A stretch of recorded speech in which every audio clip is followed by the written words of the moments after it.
c'est l'effort d'un Congolais qui a cru que c'est possible de faire les affaires dans ce pays. Il y a quelque chose que je n'ai pas dit ici à la suite de cette gymnastique que nous avons faite. À l'époque, quand nous avons commencé avec les affaires, faire les affaires, c'était destiné aux gens qui ont raté la vie. Les gens qui faisaient la vie et les affaires, c'était des gens soit qui ont raté et ils allaient obtenir un financement soit d'un beau-frère ou d'une grande sœur pour aller se débrouiller. Mais nous avons décidé de faire les affaires autrement. C'est ça qui justifie même que jusqu'aujourd'hui, nous sommes là-dedans parce que nous avons compris qu'à travers les affaires, nous avons la survie, nous avons créé les emplois et nous savons accompagner notre besoin par rapport aux besoins de l'État pour sa politique. On veut qu'on crée beaucoup de richesses, mais ces richesses-là, à partir desquelles ça permettra à l'État de gagner beaucoup d'argent, par le paiement des impôts et taxes, par la création des emplois. Donc vous comprenez que nous avons un grand rôle, et c'est ce que nous avons fait, à partir de cette gymnastique que nous avons eu à faire aujourd'hui, en communiquant sur notre expérience, nous voudrons montrer à la jeunesse congolaise que c'est possible de faire les affaires dans ce pays, mais il faudrait seulement être endurant, consentir les sacrifices, être déterminé dans ce qu'ils veulent faire.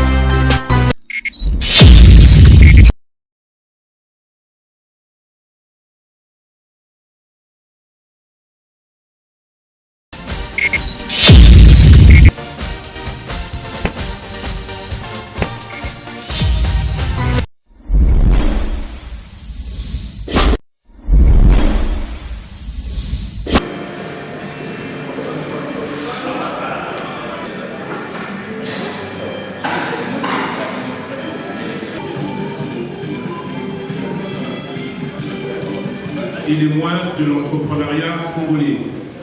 Chacun d'entre vous connaît M. Dieudonné Kassego. 30 ans, ce n'est pas chose aisée. 30 ans, il a tenu. 30 ans, il s'est développé. Comment a-t-il fait? Les plus et les moins vont être passés en revue avec lui au cours de cette matinée. On commencera par son récit. Il sera accompagné avec des micro-baladeurs. Il suffit juste de lever la main. On aime bien les grands exposés, mais pour ce jour, on retourne sur Kassa pendant 5 minutes et après on prend l'antenne. Merci à vous et bon petit déjeuner.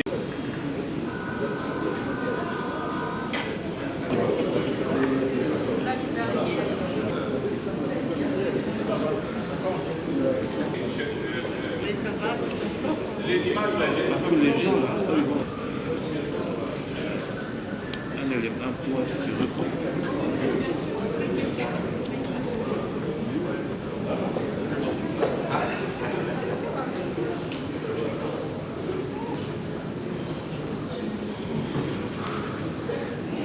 Aujourd'hui, c'est pour un événement heureux. Mais avant de parler du bonheur que ces 30 ans peuvent procurer, cela a été possible. Je vous laisse une quinzaine de minutes.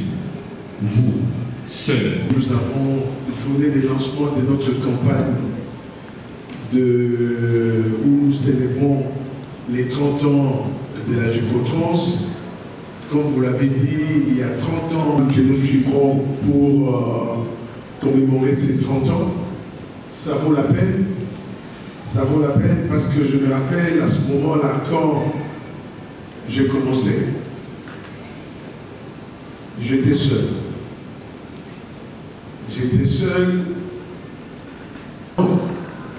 Avant, j'avais commencé dans l'informel comme tout le monde. Dans cette activité que tout le monde sait, qu'on appelle et les gens qui font, les gens qui font les commerces sont aussi dans les importateurs. Et l'État où il y a énormément de structures qui se sont greffées avec la création du guichet unique pour que nous sommes restés constants et stables dans une seule activité au départ. Nous sommes un levier sur lequel, et à l'époque, quand moi j'ai observé, je n'avais pas encore commencé, j'ai pris le courage de dire que c'est vrai que je pouvais gagner continuer une signification quand vous regardez les deux points d'interrogation. Et la Gécotrans, tout le nom de la Gécotrans est aligné. J'ai commencé petit avec G, et au moment où nous parlons, nous sommes encore à R. Quand j'ai commencé, mon épouse à ce moment elle me dit non, mais tout le monde, moi c'est ma passion. C'est ma passion et je veux m'engager là-dedans. Je fais le cloisonnement. J'étais seul, pas de chauffeur.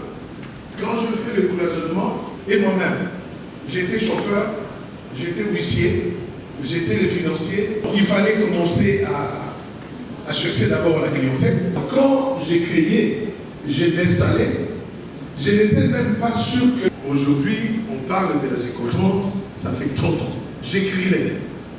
J'ai pris la décision que pendant la période ici, j'écrirai, c'est pour permettre à la jeunesse consultation. Il y a combien de gens qui ont souscrit pour la députation. Vous-même, vous savez, dans les secteurs de la logistique, des développements, il y avait des camps qui faisaient peur. Les cautionnements là. Mais à l'époque, heureusement, les cautionnements en question, c'était pas... Je me rappelle les cautionnements que j'avais obtenus, c'était par la BCDC. Il y avait mon client qui m'avait aidé, et moi-même, j'avais des petites économies que j'avais eues à l'époque avec la Bégolaise, et je fais des combinaisons comme ça, et finalement, j'ai obtenu l'acte de cautionnement bancaire. Alors, pour ces anciennes grandes maisons qui étaient déjà là, assis, ça commençait à les déranger. Comment est-ce que de jeunes Congolais commencent à rentrer dans notre secteur? Mais qu'est-ce qu'ils n'ont pas utilisé comme astuce pour nous empêcher à ce que nous puissions travailler? Mais je dois avouer que, à la différence de leur structure, nous, comme je vous ai dit tout à l'heure, j'étais tout en même temps. Commercial, pour discuter avec les clients, eux ils envoyaient des personnes, mais moi j'allais moi-même. J'avais des arguments en tant que propriétaire. Pour aller négocier avec le douanier dans les cas des opérations. Eux ils envoyaient des gens, mais moi j'allais moi-même. Donc, il s'est créé une certaine sympathie avec tous les intervenants avec lesquels je traitais. Je suis fier aujourd'hui de dire que parmi les personnes qui sont en train de gérer certaines structures de douane, comme le LATRA et le reste, et le OCC, où je serai obligé d'obtenir de certains témoignages sérieux. Par le fait de dynamisme, les gens utilisent parfois des arguments et qui les mettent dans une position des clients, 1, 2 clients. Mais je n'en voulais pas trop d'abord. Fidéliser d'abord les clients, le peu que je peux avoir, de manière que ils comprennent effectivement que la Gécotrans travaille correctement. À cette époque, quand nous avons commencé, il n'y avait pas encore de guichets. C'était qu'il fallait payer qui étaient dans cette activité et qui utilisaient des collaborateurs par moment, ils ont perdu de l'argent. Nous sommes battus dans cette activité pour revendiquer un certain nombre de choses. On fait combiner, composer nos énergies et on s'est battu, on était en train de se battre, et tout doucement, tout au plus 35 ou 40%. Et tout le reste là, ça va auprès des différents intervenants, et parfois qui ne va pas au niveau du trésor. C'est comme ça que dans d'autres pays, je prendrai seulement le cas de l'Angola. On verse les taxes, toutes les taxes, auprès d'un seul service. Et ce sont les finances angolaises qui répartissent auprès des intervenants leur quote-part par rapport à leur existence, besoin de leur existence. Mais chez nous, toute cette multiplicité des taxes font que le coût coût de dédouanement coûte trop cher. Et malgré tout ça, notre effort c'est quoi? Il fallait être transparent. Expliquer à nos clients en détail ce que nous faisons. Les rassurer que voilà, cette taxe je suis en train de payer. Et je m'étais fixé des politiques déjà dès le départ. Toutes les dépenses que je faisais, je devais les asseoir par des pièces justificatives officielles. Et ce qui faisait que nos clients nous faisaient confiance. Quand je leur remettais les documents, ils pouvaient comparer et se rendaient compte que les montants que j'avais demandés avec les documents qu'ils avaient introduits pour justifier les dépenses, ça coïncidait. Donc, et la confiance naissait de plus en plus auprès de mes clients. Les timings que j'ai fixés auprès de mes clients, je le respectais. Quand bien même qu'à l'époque, je dois vous avouer qu'au départ, quand j'avais commencé, le gros des activités se faisait plus dans la province du Congo central. À l'époque, c'était Bakongo. Et dans quel état de route c'était pour arriver à Matadi? Nous faisions parfois 2 jours. Et à cette époque-là, on devait trimballer avec de valises d'argent, des Mukomboso, pour arriver à Matadi pour faire les opérations. Ce n'est pas qu'on déposait l'argent dans les banques. Aujourd'hui, nous déposons l'argent dans les banques. Et nous ne passons que des écritures. Mais à l'époque, nous devons aller dans des bus et je le faisais. Je montais dans des bus avec des valises et la sécurité, il n'y avait pas de Koulouna comme il y en a aujourd'hui. Nous arrivons parfois à Matadi après 1 jour et demi de voyage. Vous entrez du génie, les banques ont commencé à intervenir pour pouvoir payer. C'est vrai que les taux bancaires que nous payons aujourd'hui est élevé. C'est-à-dire que l'État a mis les conditions pour permettre que je vive correctement. Les opérateurs économiques sont la jeunesse qui doit créer les entreprises. Ce n'est pas pour laisser seulement que cette jeunesse s'enrichisse. Mais c'est parce qu'on considère que cette jeunesse, en gagnant de l'argent, elle va payer aussi les impôts. Ça, c'est un autre discours que nous devons faire, parce que quand on parle de la sous-traitance, nous devons aller plus loin. Plus loin pour dire aussi que on crée la sous-traitance pour permettre à la jeunesse congolaise de gagner 20 ans après mes affaires, les débuts de mes affaires, et gardez-toi. Il va arriver même qu'à un certain moment, vous allez commencer à créer une histoire avec les banques. Même pour avoir l'acte de cautionnement bancaire, c'était par le fait que, correctement avec les banques, ça vous permettra de pouvoir évoluer. Et c'est ce que j'ai fait.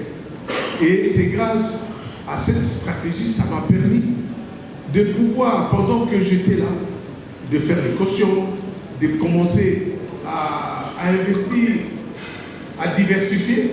Parce qu'en fait, quand j'ai compris que cette activité de la douane que nous faisons, c'est vrai que nous avons mis en place des opérationnels, les gens des déclarants douane.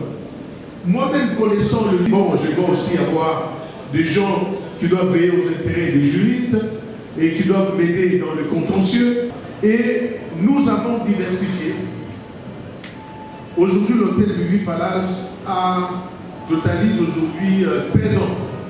Depuis que, de manière que dès que les conteneurs des clients vont arriver, comme pour les autres personnes, nous pouvons les combien que l'on dise que voilà, les bons à l'eau profonde des bananes vont arriver. Qui permettent, aujourd'hui, même si vous allez en masse, vous allez trouver qu'il y a énormément de parcs à conteneurs dans les activités que nous sommes en train de faire. Et ça fait 3 ans et demi que je suis dans les... au même niveau que certaines personnes qui se font financer à l'étranger. C'est pour dire qu'on pouvait avoir une fiscalité qui pouvait aider à faire la maturité au-delà des 30 ans, qui est marié, qui a des enfants. C'est ça l'âge de la Gécotrans. J'étais en train de me demander... Alors, M. Kassembo a parlé, c'était 15 minutes, cela a duré une demi-heure. Félicitations, preuve que non seulement il a beaucoup à dire, mais il a envie de le dire. Alors, excusez-moi la malformation ou la déformation du métier qui est le mien, mais j'ai plutôt aujourd'hui, c'est qu'on le sait, félicitations. Diversification, vous avez commencé à en parler. À chaque fois qu'on parle d'une success story dans le monde, personne ne cache les chiffres. Alors, ma première question, a commencé avec combien? Je me rappelle quand j'avais commencé, je me disais, si je peux avoir $50, je peux être content. C'est pour dire que je n'avais rien. Et il a fallu qu'une personne qui croyait en moi puisse découvrir réellement ce que j'étais. Je crois, sérieux, honnête, sincère dans ce que je disais, je faisais, parce qu'il m'avait découvert quelque part. J'ai travaillé dans une société congolaise dont les propriétaires a fermé il y a longtemps, et j'avais démissionné parce que j'avais vu que notre vision ne marchait pas. Et j'ai commencé par faire ce qu'on appelle déclarant des mots. Le monsieur a dit non, monsieur Kassebo, viens ici. Je crois que je peux te donner la gestion des affaires que je faisais de l'autre côté, tu vas le faire. J'avais rien. Et j'ai commencé. 0.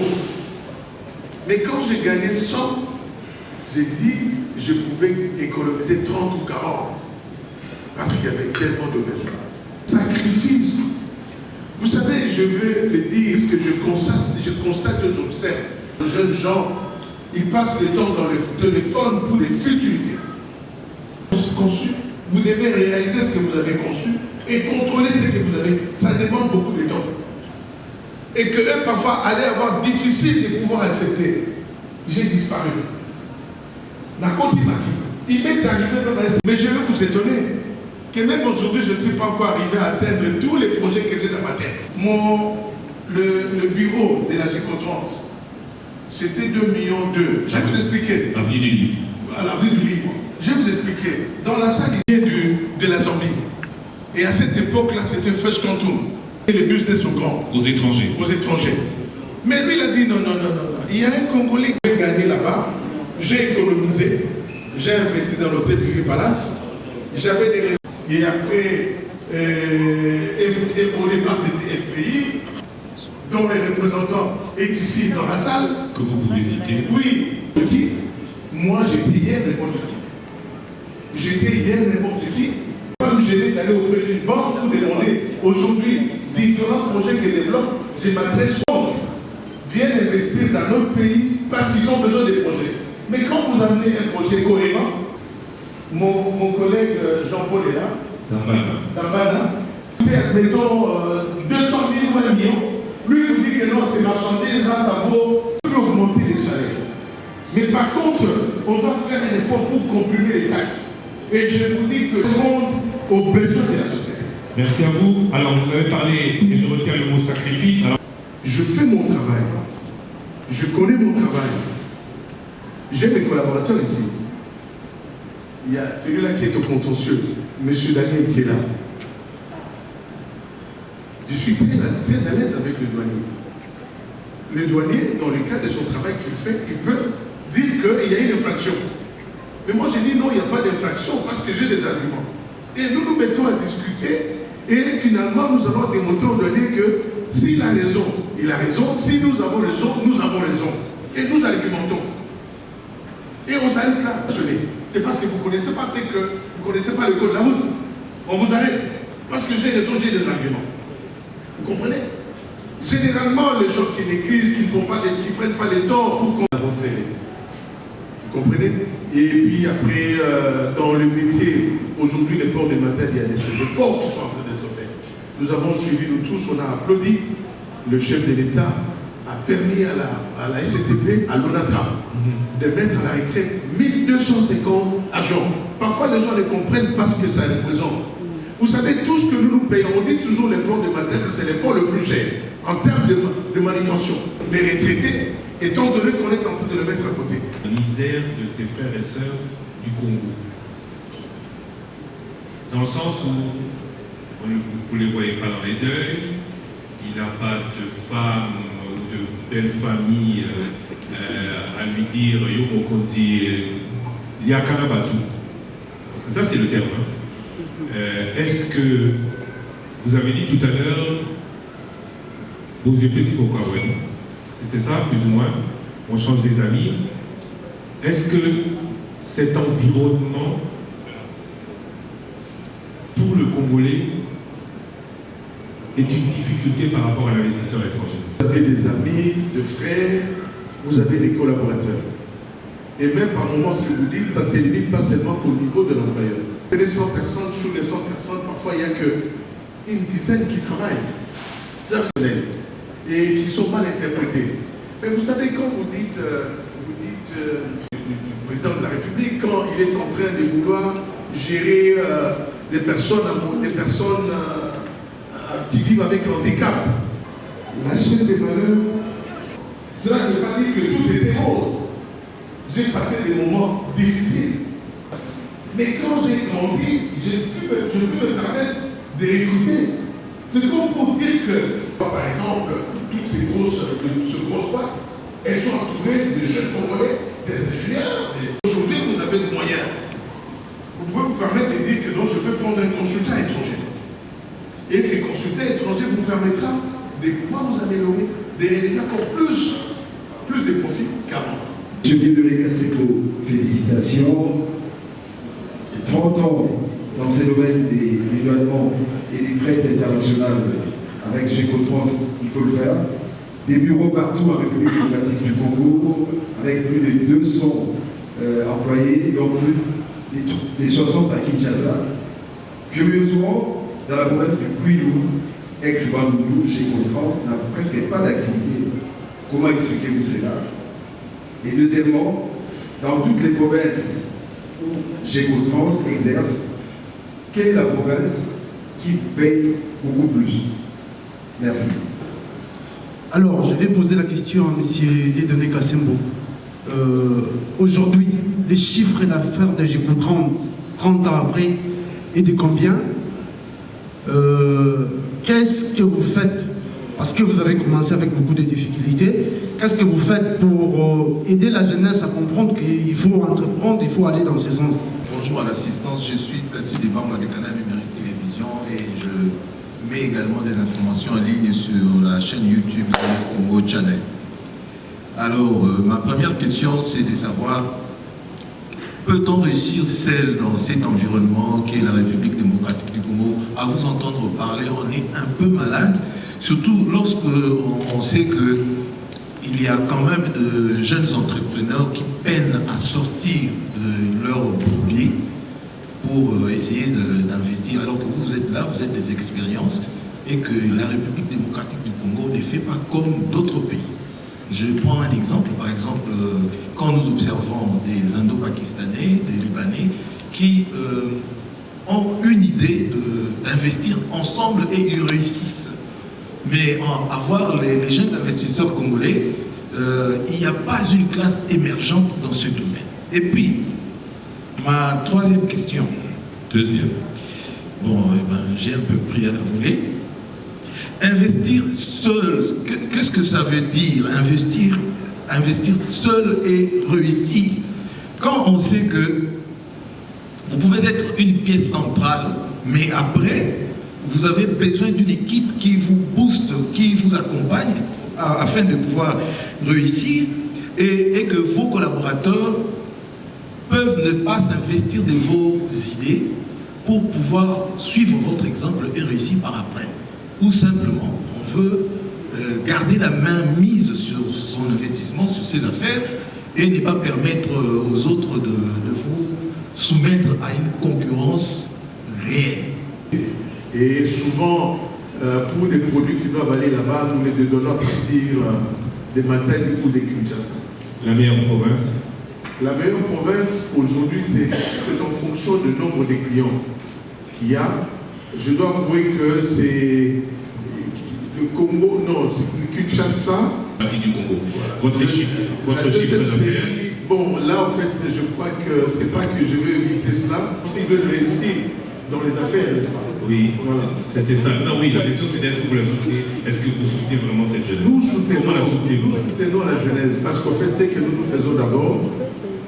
Nous ouvrons la porte de la Gécotrans aux jeunes gens qui veulent faire leur stage. nous ouvrons pour des stages d'études, comme aussi pour des stages professionnels. Tout ce que nous voudrons dire à la jeunesse, c'est quoi? C'est que pour réussir dans les affaires, il faut d'abord...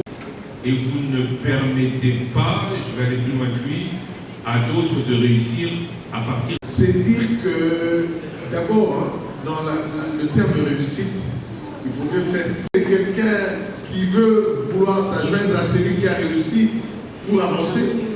Il est mon partenaire. Alors, toutes les affaires, par exemple, que je fais de l'Angola, je passe par lui. Lui, il me sollicite aussi. C'est pour dire que pour aller loin, j'ai fait appel à lui et j'ai réalisé un certain nombre d'affaires. Et nous deux, pour aller encore plus loin, nous pouvons encore chercher une autre personne qui a beaucoup plus d'autres. J'ai dit pour le parc à conteneurs. J'ai dit non, j'ouvre les cartes. Je me nomme ingénieur Jean Bosco Kazouba. Je voudrais tout simplement compléter le président, ce que l'on a oublié un élément. Donc, je suis le secrétaire général de l'association congolaise des commissionnaires en douane. Et celui qui a né le président national, il y a de cela plus de 7 ans. C'est-à-dire, bon, il a pris les choses au sérieux, il a investi, et aujourd'hui, il encadre plus de 120 commissionnaires en douane. C'est-à-dire, il est le patron des patrons qui sont commissionnaires en douane. Je vous dis qu'il a réussi à ses affaires, il est devenu le modèle de tous ces patrons parce qu'il est le modèle des autres modèles de patrons. Et ça encourage la jeunesse aujourd'hui qui doit suivre ce modèle. Moi, je suis le secrétaire général de la CAS, c'est ça, l'association congolaise des commissionnaires agréés en douane. Je confirme ce qu'il a dit au départ, parce que ce n'était pas facile. Il a commencé, peut-être qu'il a oublié qu'il prenait les taxis ou il montait les taxis ici. Afin de commencer à avoir sa propre voiture, il était tout, chauffeur, commercial, finance, tout ça. Et il n'a pas, si je dis le modèle, c'est parce qu'il y a eu d'autres qui ont pu parcourir ce chemin et qui ne sont jamais sortis aujourd'hui. Lorsqu'il donne l'exemple de son collègue M. Taman et Jean-Paul qui est ici, c'est pratiquement le même chemin. Donc moi-même, je suis le coordonnateur technique de la Socodan. C'est-à-dire que nous avons commencé quand j'étais jeune. On a pris des cheveux pour être noirs, on était des jeunes gens, des bombeurs et tout ça. Et aujourd'hui, 30 ans après, voici ce que nous représentons aujourd'hui. Donc je demande d'applaudir M. Tassel. Et nous, d'applaudir de tous parce que nous avons réussi. Nous avons franchi et nous continuons à réussir. Je commence par féliciter et souhaiter un joyeux anniversaire à Gécotrans et féliciter M. Dieudonné. J'ai deux questions, comme M. Chapeau m'a insisté sur les questions. La première, c'est que une journée à 24 heures, les heures de travail c'est de 8h à 17h, on n'a qu'un seul corps. Je voudrais comprendre comment M. Dieudonné a fait dans ses débuts pour avoir toutes ces casquettes qu'il nous a dit. Parce qu'être en même temps chauffeur, commercial, financier, en 24 heures avec un seul corps, c'est quand même difficile. Comment il a fait pour gérer ce challenge? Ma deuxième question, je comprends que Gécotrans a 212 agents, 22 agences. Ils ont commencé très petits dans un milieu où il y avait beaucoup de gros acteurs. Alors, dans la gestion du capital humain et des talents, généralement ce qui arrive, c'est que les petits forment et les grands viennent piquer les bons éléments pour les prendre chez eux. Comment il a fait pour tenir pendant 30 ans, garder ses talents, et je suppose que petit, il ne savait probablement pas offrir le même salaire que les grands. Comment il a fait pour gérer ses talents et arriver à tenir pendant 30 ans avec et maintenir le niveau de qualité de service? Merci. C'est le monsieur Alice Souci, mais je ne sais pas pourquoi. Mais je commence par féliciter M. Dieudonné. Mais je crois qu'il y a un monsieur qui a intervenu là. Je crois qu'il a été inspiré par le Saint-Esprit. Parce que c'est la même question que j'avais posée à M. Dieudonné. Quand vous étiez mis dans la paix, certainement, parce que vous n'avez pas le temps pour vous-même. Parce que vous avez parlé du business comme vous-même qui étiez chauffeur, vous-même qui étiez financier et tout. Est-ce que ça n'a pas impacté sur votre vie familiale? Parce que là, comme vous êtes l'exemple de la jeunesse, il y a un danger. On court derrière l'argent, oui, là c'est bon. Mais maintenant pour la vie familiale, est-ce que ça a impacté à votre vie privée? Je suis Nicolas Mfoumina de magazine Ouma. Alors, je suivis avec intérêt le discours de M. Dieudonné. Il a parlé du logo, que là veut dire porteur du solution, c'est-à-dire une solution au problème. Et il a souligné que la jeunesse a un problème, c'est-à-dire la jeunesse livre dans l'alcool au lieu de créer ou se lancer dans les initiatives, c'est-à-dire l'entrepreneuriat. Mais est-ce que, avec votre expérience que vous avez-vous déjà lancé des formations, c'est-à-dire quel est votre apport sur cette jeunesse pour que cette jeunesse croie en elle, parce que vous avez aussi souligné cette question qu'il faudra que la jeunesse croie en elle. Est-ce que vous aviez déjà initié des formations pour que cette jeunesse réellement prenne conscience sur l'entrepreneuriat? Le problème, c'est qu'on doit régler avec tous ces gens qui conduisent sans respecter les codes de la route. C'est ça le vrai problème. C'est ça le vrai problème. Gestion des talents. Comment est-ce que je fais pour avoir une équipe, des collaborateurs bien Et les garder sur. Ah oui, sinon je ne sais pas. Non, c'est-à-dire que la FEX, je crois que pour les élections présentes, je ne suis pas partant. Mais je veux reprendre mes activités dans la fédération parce que la fédération a beaucoup investi dans moi et il ne faudrait pas que je parte avec toutes les connaissances que j'ai bénéficié de la FEC et que je disparaisse avec. J'aurais trop honte de la réaction. Alors, quel est votre plus gros regret? J'ai craint de pouvoir décevoir ceux qui veulent rentrer dans l'entrepreneuriat. C'est dire que je crois que mes collaborateurs qui sont là, ils vous diront que je n'ai jamais pris 5 jours de vacances. Parce que je pense toujours que je le ferai demain. Quand je vais réaliser tel projet, quand je vais organiser cela, je prendrai mes vacances. Mais ce n'est pas bon pour la santé. Mais je crois que je suis obligé, c'est ça les gros regrets. Quand j'entends les gens dire « j'ai pris 15 jours de vacances », je les envie. C'est ça, vraiment le gros regret. Parce que même quand on est soi-disant en vacances d'1 ou de 2 jours, vous avez toujours le téléphone avec vous pour savoir est-ce que ça va bien, où ça se passe comment, et tout ça. Donc c'est ça les gros regrets.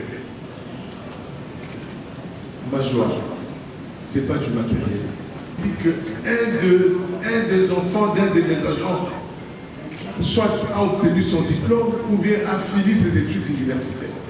Donc aujourd'hui, au niveau de la société, on doit avoir injecté plus de 500 personnes dans la société qui vont être utiles au développement de notre pays. Voilà, cela veut dire qu'avec les salaires qu'ils ont, avec la santé et le reste, nous sommes en train de contribuer, d'injecter dans la jeunesse des enfants qui viennent, le fruit du travail, le développement des efforts de la Gécotrans. Donc ça mérite les applaudissements. Les samedis de l'info se terminent ici sur cette belle note. Merci à vous, monsieur. L'actualité continue tout de suite sur Top Congo avec le journal des correspondants. Présentation. C'est l'effort d'un Congolais qui a cru que c'est possible de faire les affaires dans ce pays. Il y a quelque chose que je n'ai pas dit ici à la suite de cette gymnastique que nous avons faite. À l'époque, quand nous avons commencé avec les affaires, faire les affaires, c'était destiné aux gens qui ont raté la vie. Les gens qui faisaient la vie, les affaires, c'était des gens soit qui ont raté et ils allaient obtenir un financement soit d'un beau-frère ou d'une grande sœur pour aller se débrouiller. Mais nous avons décidé de faire les affaires autrement.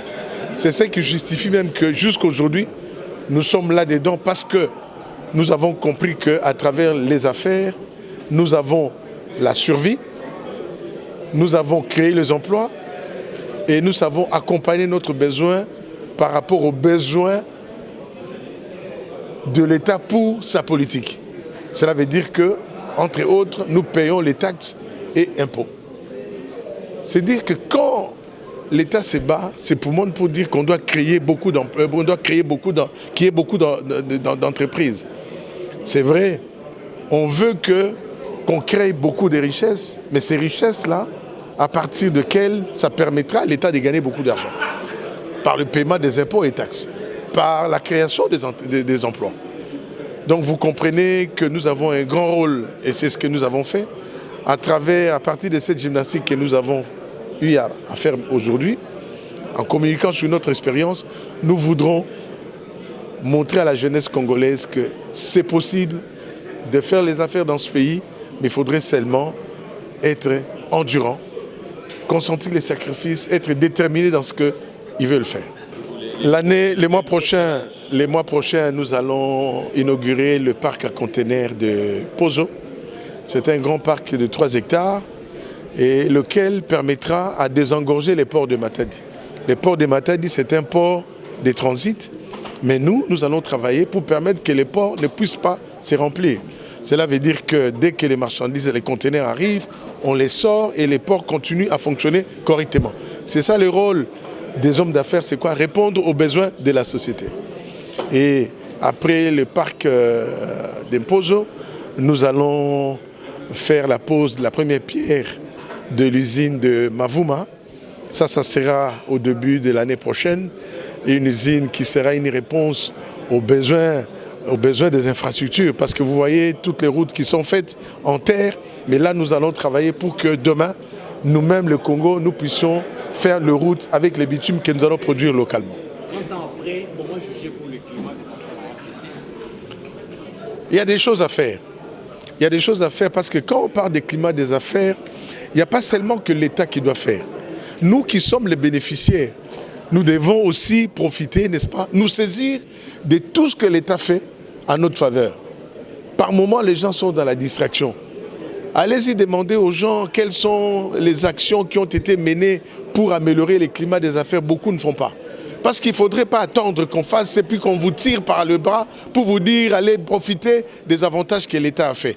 Nous devons nous-mêmes profiter, nous saisir de tout ce que l'État est en train de faire. Parce que vous savez aujourd'hui, la difficulté parfois qu'on a avec les climats des affaires, c'est quoi? On prend des bonnes initiatives. Les gens qui doivent les appliquer, ce sont parfois des fonctionnaires. Parfois qui n'ont pas été très bien formés. Mais c'est nous qui sommes les bénéficiaires qui devons leur rappeler, n'est-ce pas? Parce que nous n'avons pas seulement que des obligations, on a aussi des droits. C'est quand nous allons pour revendiquer nos droits, pour rappeler nos droits, c'est à ce moment-là qu'on va leur dire voilà, il y a ça et ça et ça. Ça permettra à ce que nous puissions faire changer quand même les paradigmes. Ah, que je vous regarde en face. Vous avez dit une chose que je n'ai pas dit ici. Je ne suis pas le patron de la Gécotrans. Je ne suis pas le patron de la Gécotrans.